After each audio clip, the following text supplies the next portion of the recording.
హే hi Deepika. Hi Sri. After long time no see. I see ఏంటి surprise? ఎవరితను?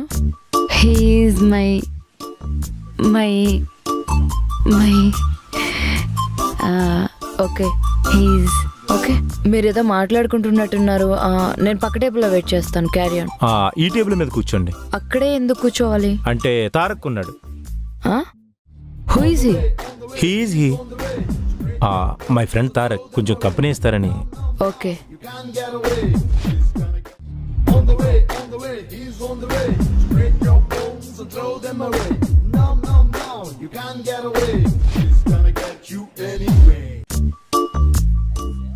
ఏంటిడు కళ్ళద్దాలు పెట్టుకుని మరీ చూసేస్తున్నాడు? నచ్చిందేమో. నీకెలా తెలుసు? నువ్వు కూడా నన్ను అలాగే చూసేవాడివి. మా నాన్న నాకు బ్రెయిన్ సరిగ్గా లేదంటాడు, కానీ కళ్ళు కూడా సరిగ్గా లేవు. ఇప్పుడే తెలిసింది. ఎందుకు? అంటే నువ్వు చూస్తున్న విషయం నాకు తెలియదు కదా. ఆడపిల్ల ఓ కంటితో ఎవరినైనా చూస్తే ఆ విషయం రెండో మనిషికి కూడా తెలియదు. రెండో కంటికి కూడా తెలీదు.